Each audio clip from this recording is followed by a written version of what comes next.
So here's an unusual sort of video. Despite having a bunch of videos on this channel, I don't really edit anything, with a few exceptions of course, and most of you are probably just here for the crazy show matches that I commentate. But I wanted to try something new, and Gaomon asked nicely, and I have a few years of experience using graphics tablets for various things, so I figured why not? Included in the box are a warranty card, a quick start guide, another sort of help card, a right-angle micro USB cable, a USB Type-C adapter, pen nibs, a pen nib remover and a carrying case, a batteryless pen, the tablet, and a bookmark. The tablet itself is very portable, lightweight, and thin. It has a flush micro USB connection, and it's got this cool little pattern on the front. Naturally, I thought the best way to review this tablet would be to play with it for a while and see how it felt compared to what I usually play with. For this review, I decided to play without modifying anything too heavily. Normally I play on full area on a CTL 480 with a piece of cardstock as my dragging surface and a pen with some mods. By mods, I mean that I have applied some tennis grip tape, removed the pen button, and I used trimmer wire instead of normal pen nibs. The only thing I did to the S630 was add a piece of cardstock to drag on. Quick note here, full area on the S630 is smaller than full area on the CTL 480 and 471. For those, it's 6 inches by 3.7 inches, while the S630 has a full area of 5 inches by 3.2 inches. So I wasn't able to use my normal area, but that didn't affect anything too significantly. When using the tablet in-game, I found that it performed just as well as the tablets that I've been using for the past few years. Fun fact, this is the second non-Wacom tablet that I've ever played OSU with, the first being the Huion H420 at the OSU booth at TwitchCon 2018. As a test, I tried playing with the exact same area on the CTL 480 and CTL 471 using the stock pen, and I honestly found the experience to be better on the S630, and most of that is thanks to the pen. This pen is about the same thickness as the ones included with the CTL 480 and the CTL 471, but it also features a built-in rubber grip.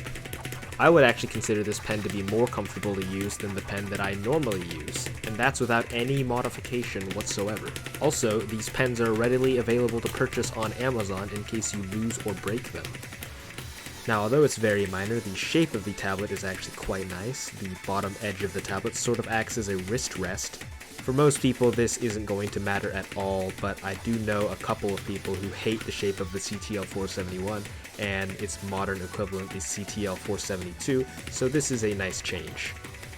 With performance matching up to tablets like the CTL 471 and the CTL 480, the Gaomon S630 is a very viable option if you're looking for something to play OSU with. At a cost of $33 US, it costs roughly half as much as Wacom's current flagship models, which go for about $60 to $80 US.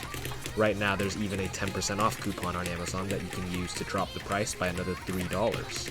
Also, if you happen to be watching around when this video is first released, you can get 20% off if you have an Amazon Prime account on Amazon Prime Day. Of course, as a graphics tablet, the S630 can do a whole lot more than just play OSU.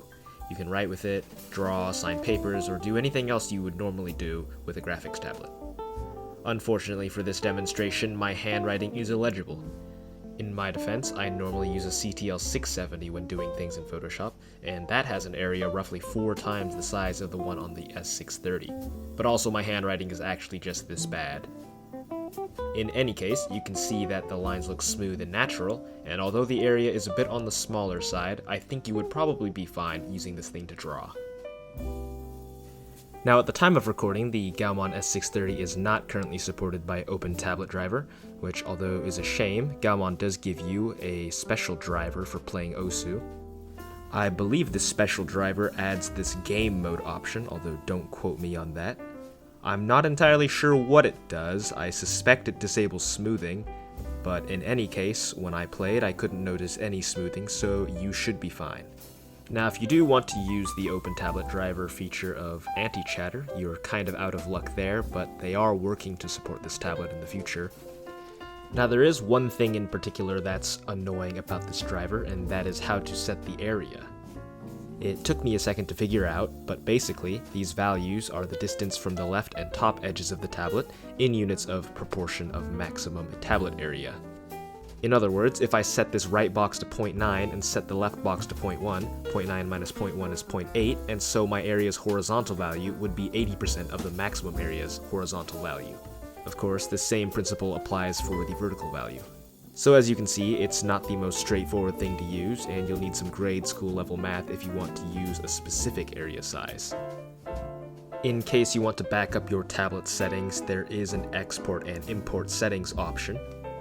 The S630 also has rebindable buttons, which although are not that useful for OSU, are extremely useful when using programs like Photoshop, where you can use the buttons on the tablet to change the brush size or to zoom in and out, or do whatever you want them to do. The digital pen page of the tablet driver allows you to change all of the bindings on the pen, allows you to enable and disable Windows Ink, game mode, and mouse mode, which you should never use by the way, and allows you to change and test the pressure sensitivity curve of the pen. So overall, not a terrible driver, certainly not as good as opentabletdriver, but until this tablet gets supported, this driver should be fine for anything you plan on doing. Quick additional side note here, this tablet supports pen tilt recognition and it works with Android phones, but I wasn't able to showcase those features in this video. That's about it for my thoughts on this tablet.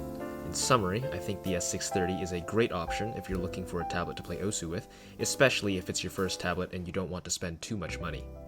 Anyways, hopefully you found this video helpful or interesting, and thanks for watching.